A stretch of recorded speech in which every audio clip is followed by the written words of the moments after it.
Frères et sœurs, que la paix et la grâce de notre Seigneur et Sauveur Jésus-Christ soient avec vous. Ici est WH Redemption Ministries pour notre dévotion matinale pour ce samedi 8 mars 2025. Toujours dans la mission de vous accompagner journée après journée, réveil après réveil, matinée après matinée, sur le chemin du royaume de Dieu. Car l'essentiel, frères et sœurs, est dans le royaume de Dieu. La force est en Dieu. La sagesse, frères et sœurs, est en Dieu. L'abondance est en Dieu. Et surtout, l'espérance est en notre Dieu. C'est pourquoi d'ailleurs nous nous répétons à chaque instant, cherchons d'abord le royaume de Dieu et sa justice, et toutes les autres choses nous seront données en plus.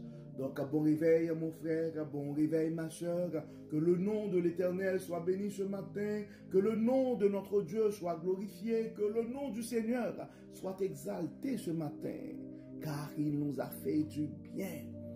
Beaucoup n'ont pas survécu cette nuit, frères et sœurs. Donc, gloire soit rendue à Dieu. Nous sommes comptés parmi les vivants ce matin. C'est pourquoi nous pouvons crier Ebenezer, Ebenezer. Jusqu'ici, l'Éternel nous a secourus. Oui, frères et sœurs, les bontés de l'Éternel ne sont pas épuisées. Ses compassions ne sont pas à leur terme. Elle se renouvelle chaque matin. Bon réveil mon frère, bon réveil ma soeur. Dieu veut renouveler ses faveurs en ta faveur et ce matin. C'est pourquoi si tu penses à un frère et si tu penses à une soeur, c'est le temps de partager et notre dévotion. Car la raison d'être de notre dévotion, c'est de nous donner cette opportunité d'avoir un réveil avec Dieu. Car notre parcours sur le chemin du royaume, frères et sœurs, ce n'est pas une expérience facile. Donc le parcours du chemin sur le chemin du royaume, frères et sœurs, n'est pas un parcours sans détour. Donc c'est pourquoi des fois nous avons besoin, ou souvent, nous avons toujours besoin de l'aide et de Dieu, de son Saint-Esprit, pour nous accompagner. Donc, le texte qui nous est proposé ce matin et pour notre dévotion, c'est le texte que nous connaissons tous, 2 Corinthiens 5, verset 17. 2 Corinthiens 5, verset 17. Et si quelqu'un est en Christ, et il est une nouvelle créature, les choses anciennes sont passées. Voici toutes choses sont devenues nouvelles. Donc c'est un texte, notre sujet pour ce matin, frères et sœurs, c'est une nouvelle création en Christ. Une nouvelle création en Christ. Donc ce passage, et frères et sœurs, c'est une déclaration extraordinaire, je dirais, de l'apôtre Paul sur le pouvoir transformateur de l'évangile. Être en Christ signifie vivre dans une union intime avec Jésus grâce à la foi. Donc cette relation avec lui ne change pas seulement certains aspects de nos vies, elle renouvelle entièrement notre être en fait. Elle renouvelle entièrement notre personne.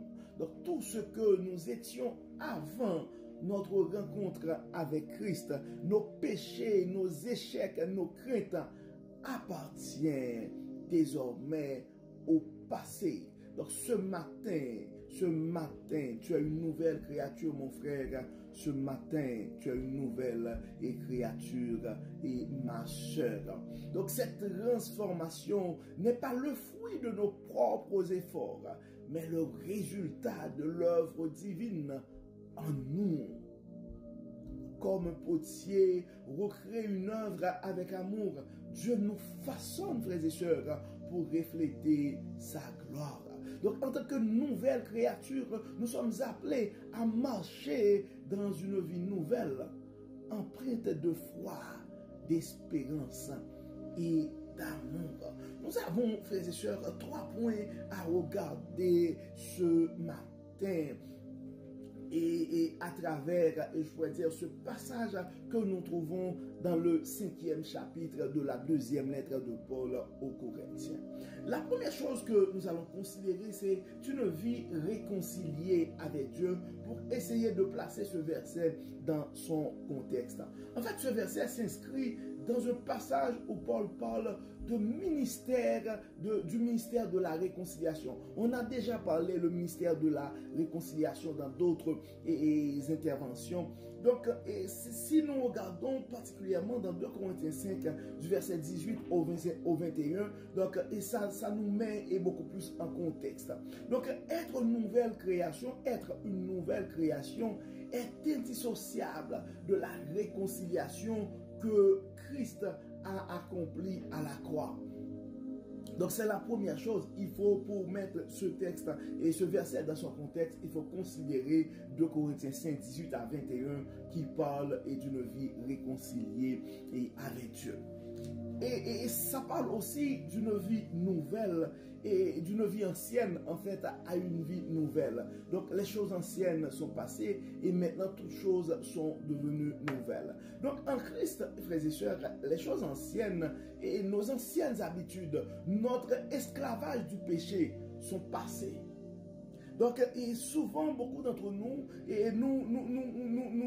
nous engageons sur le chemin du royaume, mais nous traînons avec nous et notre histoire, nos mauvaises habitudes, nos anciennes choses, notre esclavage du péché. Non, tu n'es plus esclave de la peur, mon frère. Tu n'es plus esclave de la peur, ma soeur. Ces choses anciennes sont passées. Maintenant, tu es enfant de Dieu. Donc, nous vivons désormais une vie centrée sur l'amour de Dieu et son plan pour nous. Donc, il y a aussi un texte que nous pouvons lier, c'est comme une référence complémentaire par rapport à ce passage. C'est toujours dans la lettre de Paul aux Éphésiens, Éphésiens 4, du verset 22 jusqu'au verset 24. Dépouillez-vous du vieil homme et revêtez-vous. Revêtez l'homme nouveau, créé selon Dieu dans une justice et une sainteté que produit la vérité. Donc tu es une nouvelle personne aujourd'hui. Tu dois laisser derrière toi les anciennes choses.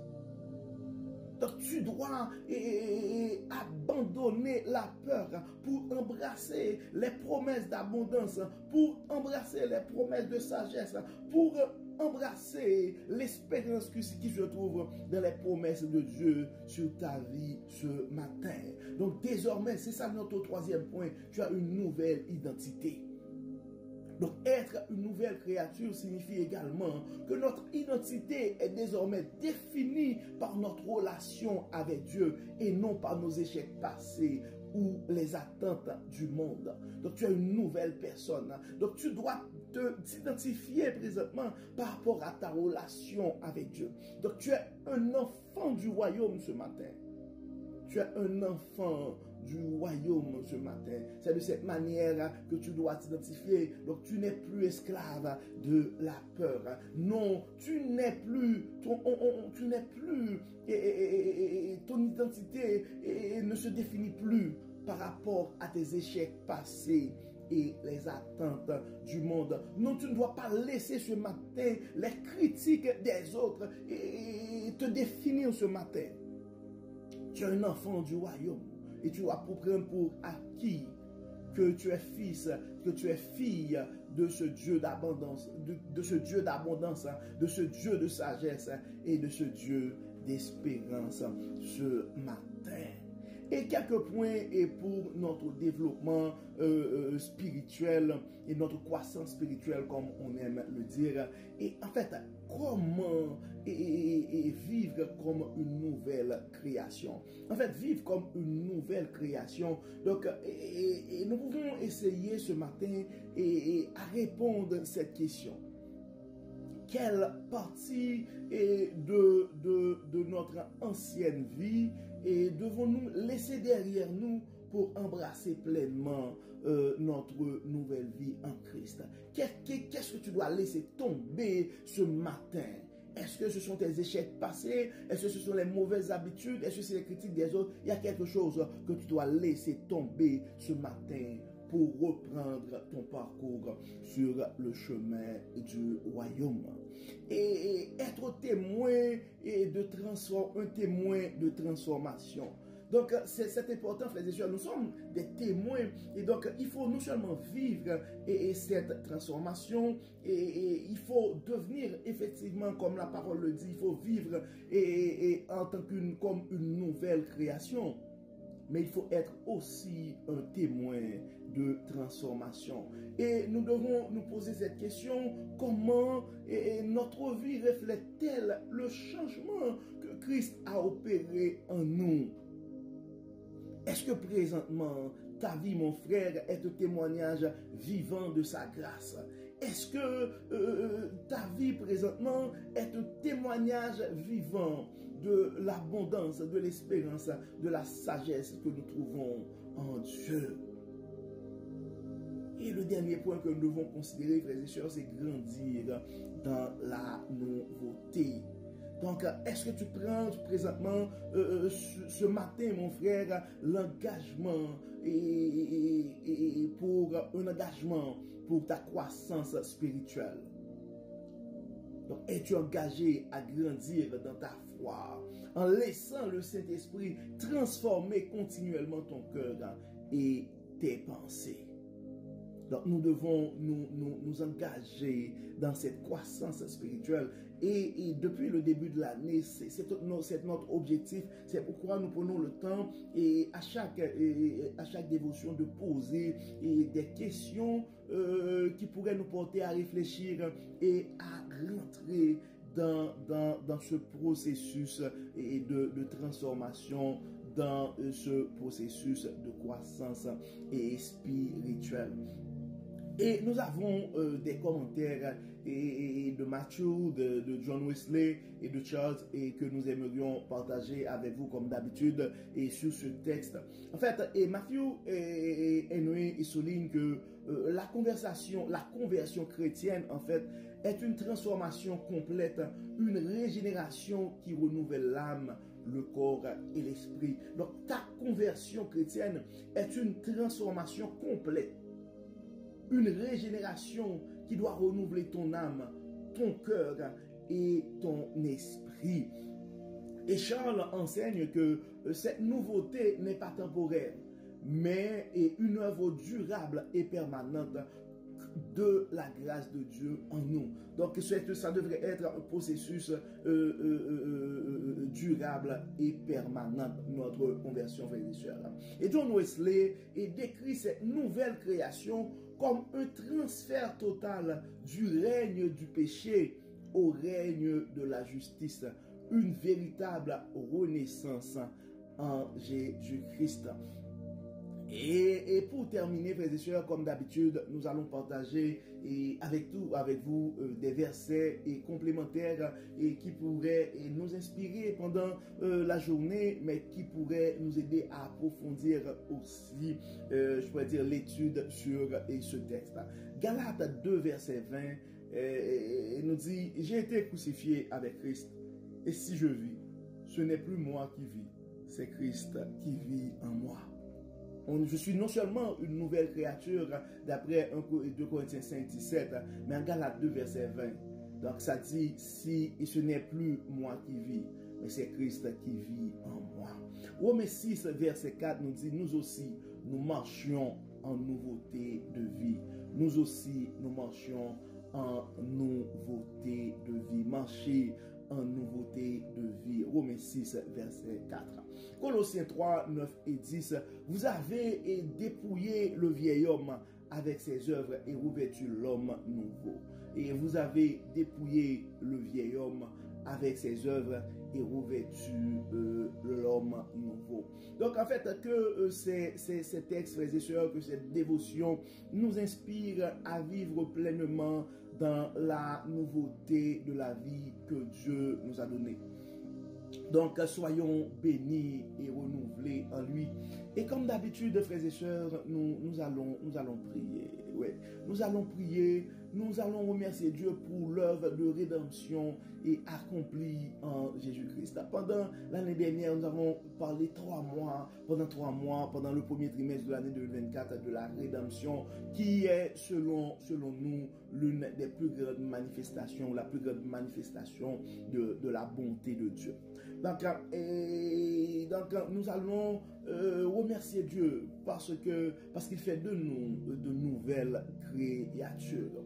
Nous allons demander aussi, intercéder et pour nos frères et sœurs, nous allons prier pour que Dieu puisse nous aider à abandonner les choses anciennes et à embrasser et pleinement cette nouvelle vie et qu'il nous offre. Nous allons demander à Dieu de nous aider à abandonner nos fardeaux avant de reprendre notre parcours sur le chemin du royaume. Nous allons déposer nos fardeaux et nos mauvaises habitudes, nos anciennes vies au pied de la croix pour vraiment prendre cette nouvelle identité en tant qu'enfant du royaume.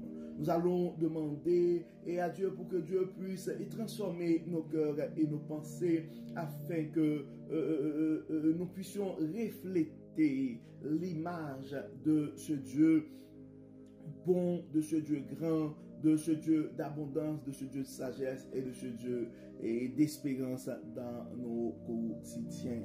Donc nous allons prier pour que Dieu puisse vraiment faire de nous des témoins vivants de son amour et de sa grâce pour la gloire de son nom. Prions le Seigneur, prions frères et sœurs. Dieu de grâce, Dieu de bonté, Dieu de miséricorde, merci Seigneur pour ton amour. Merci Seigneur parce que grâce à cette réconciliation qui a été possible à travers le sacrifice de la croix, nous puissions avoir une nouvelle identité. Merci Seigneur pour l'œuvre de la rédemption accomplie en Jésus-Christ qui fait de nous de nouvelles créatures. Aide-nous, Dieu clément, à abandonner les choses anciennes et à embrasser pleinement cette nouvelle vie que tu nous offres. Transforme nos cœurs, nos pensées, transforme notre âme, nos cœurs et nos âmes, nos cœurs et nos pensées. Dieu de toute grâce, Dieu de toute bonté, enlève-nous tout ce qui n'est pas de toi et donne-nous un cœur nouveau ce matin. Nous avons des frères et sœurs qui sont actuellement tourmentés, qui sont affaiblis à cause de la maladie, qui sont tourmentés par toute forme de soucis. Nous demandons Dieu clément, dans ton amour, dans ta grâce, aide-nous Dieu clément à pouvoir déposer ces fardeaux de péché, à pouvoir déposer ces culpabilités, à pouvoir déposer ces blessures au pied de la croix pour entreprendre une nouvelle vie avec toi sur le chemin du royaume. Bénis Seigneur, guéris Seigneur, protège Seigneur, et que tout soit fait dans nos vies pour la gloire de ton nom. Nous remettons cette fin de semaine entre tes mains, Dieu clément. Guide-nous, assiste-nous, dirige-nous. Au nom de Jésus, nous prions. Amen. Amen. Frères et sœurs, nous arrivons au terme de notre dévotion pour ce samedi 8 mars 2025. Nous espérons que votre âme a été bénie. Et d'ici là, nous vous souhaitons une excellente journée sous le regard du Dieu Tout-Puissant. Que le Seigneur nous bénisse, que le Seigneur nous protège, que le Seigneur nous accompagne, qu'il nous accorde sa grâce et nous aide à faire l'expérience de cette nouvelle vie en Jésus-Christ. Amen. Amen. Bon samedi, frères et sœurs, et à demain pour notre méditation dominicale. Bye bye.